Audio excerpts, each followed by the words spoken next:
नमस्कार मंडळी, श्री स्वामी समर्थ. एक नवीन व्हिडिओमध्ये सर्वांचं खूप खूप मनापासून स्वागत आहे. तर आजच्या व्हिडिओमध्ये आपण बघणार आहोत की नागपंचमी कधी आहे, त्याचबरोबर नागपंचमीचा उपवास, भावाचा उपवास कधी धरायचा, नागपंचमीची पूजा कशी करायची, नागदेवाची पूजा मांडणी वगैरे सर्व काही डिटेल माहिती बघणार आहोत. आणि काही अशा गोष्टी आहेत त्या तुम्हाला चुकूनही नागपंचमीच्या दिवशी करायच्या नाही, नाहीतर त्याचा आपल्याला वाईट परिणाम भोगावा लागतो. तर पूर्ण डिटेल माहिती बघूया, त्याच्यामुळे व्हिडिओ शेवटपर्यंत नक्की बघा. तर बघा, नागपंचमी ही 17 तारखेला आहे, सोमवारी, श्रावण महिन्याच्या पहिल्या सोमवारी नागपंचमी आलेली आहे. तर नागपंचमीच्या दिवशी आपण नागदेवतेची पूजा करत असतो. बघा, वर्षातून एकदाच नागदेवतेची पूजा करायला आपल्याला मिळत असते. इतर वेळेस आपण नागदेवतेची पूजा करत नाही. महादेवांनी आपल्या गळ्यामध्ये नागांना धारण केलेलं आहे. त्याच्यामुळे नागदेवतेची पूजा कशी करायची, तर बघा, त्या दिवशी आपण नागदेवता, नागिन, त्यांच्या पिल्लांची पूजा करायची असते.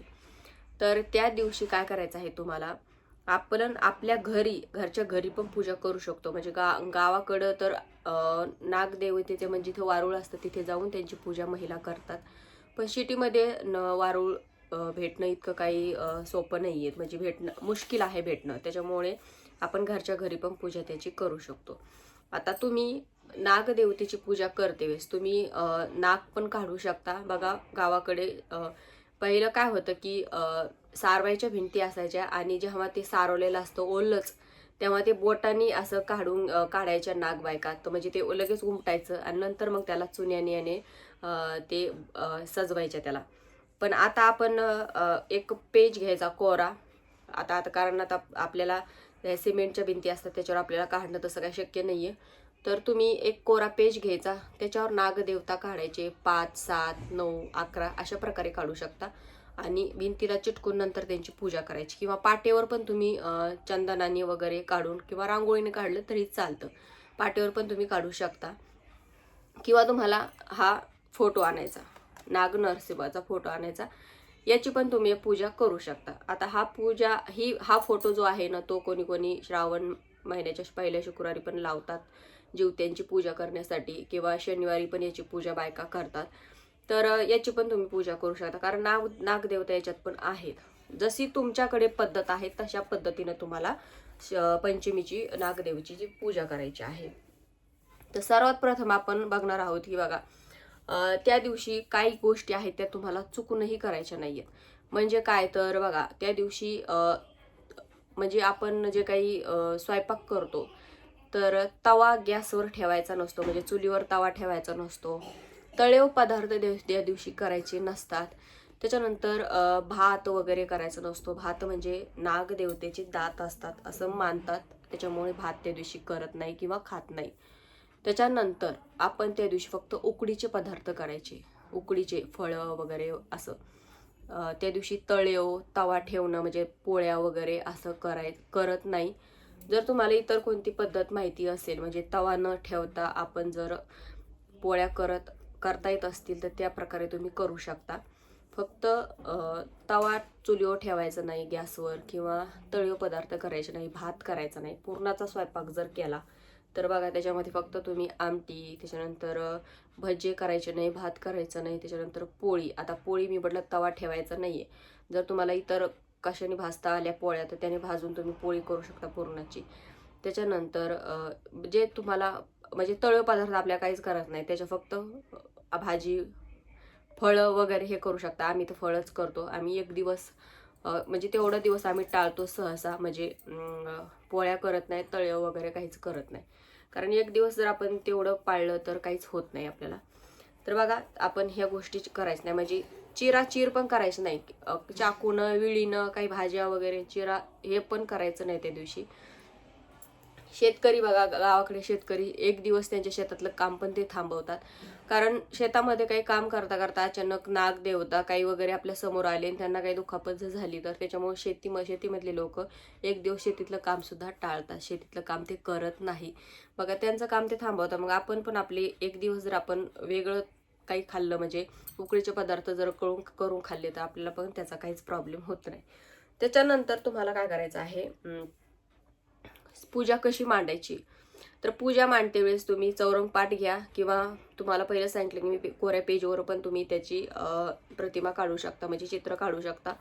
आणि भिंतीला चिटकून द्यायचं. पेपर जर काढले असले तर किंवा पाटावर काढली तर आंघोळीने काढायचं, चंदनानं पण काढू शकतो. त्याच्यानंतर त्यांची पूजा करायची आहे. आता पूजेमध्ये तुम्हाला दूध लागतं, ज्वारीच्या लाह्या लागतात. ज्वारीच्या लाह्या घरी पण बनवू शकता किंवा मार्केटमध्ये पण आपल्याला मिळून जातं ज्वारीच्या लाह्या. त्याच्यानंतर गुळ फुटाण्याचा नैवेद्य.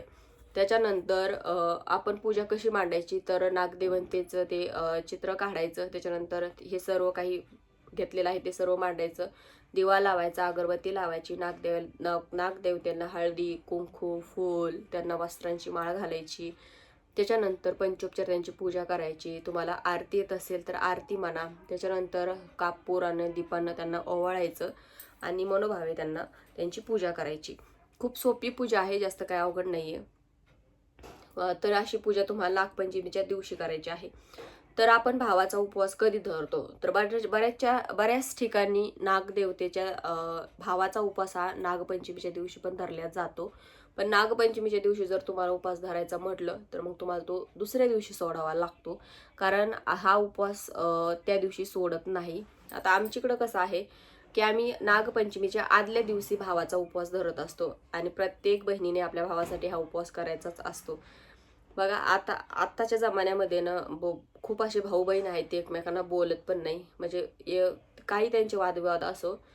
पण बघा माणसाला आयुष्यात मध्ये माणसाचा जन्म एकदाच मिळतो. भांडण जे काही असतं ना ते बाजूला ठेवायचं. बरी तुमचे काही रुसवा फुगे असतील तरी बहिणीने भावाचा उपवास धरायचा. तर आदल्या दिवशी पंचमीच्या आदल्या दिवशी हा उपवास धरायचा बहिणीने. आणि याच्यामध्ये तुम्ही साबुदाणा खायचा नाहीये. साबुदाणा पण पूर्ण वर्ज्य असतो या उपवासाला. तुम्ही फ्रूट इतर काही तुम्ही खाऊ शकता. भगर पण चालत नाही ह्या उपवासाला.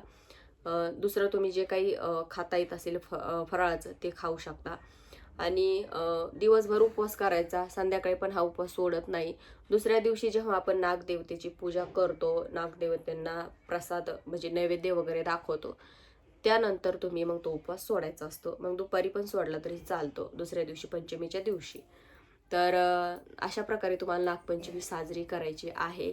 नागपंचमी म्हणजे श्रावण महिन्यातला पहिला सण हा नागपंचमी आपण साजरा करतो, कारण श्रावण महिना लागला की आपल्या सणांना धावपळ सुरू होते. सणांची एकामाग एक सण येत राहतात आणि पहिला सण म्हणजे नागपंचमी. नागपंचमीच्या दिवशी कृष्णाने कालिया मर्दन पण केले होते. त्याच्यामुळे नागपंचमी हा सण भारतीय संस्कृतीमध्ये आपण प्रत्येक सण हा खूप थाटामाटा साजरा करत असतो. आणि प्रत्येक प्राणी जीव जे असतील त्यांना आपण प्रत्येकांना आपण एक वेगवेगळ्या पद्धतीने आपण त्यांना पूजत असतो. म्हणजे बघा आता बैलपोळा येतो, बैलांचा सण येतो, आपण बैलांची पूजा करतो. आता नागपंचमी नागदेवतेची आपण पूजा करत असतो. म्हणजे वेगवेगळ्या पद्धतीने वेगवेगळे सण साजरे करून आपण ज्याच्या त्याच्या पद्धतीने आपण त्यांच्याबद्दल कृतज्ञता व्यक्त करत असतो आणि मनोभावे त्यांची आपण सेवा करत असतो. त्याच्यामुळं आपली भारतीय संस्कृती याच्यामुळे जास्त ओळखल्या जाते. आणि ही काही परंपरा आहे ती पुढे अशीच चालू ठेवावी म्हणून आपण प्रत्येक वर्षी आपण हे सण साजरा करत असतो. आपल्या मुलांबाळांना आपण सांगत असतो. तर आय होप तुम्हाला समजलं असेल. तर आजच्या व्हिडिओमध्ये इतकंच. व्हिडिओ आवडल्यास व्हिडिओ लाईक करा, शेअर करा, चॅनलला सबस्क्राईब करायला विसरू नका. झालेली सेवा श्री स्वामी समर्थ महाराजांच्या चरणी परमपूज्य गुरुमाऊलींच्या चरणी रुजू करते. श्री स्वामी समर्थ.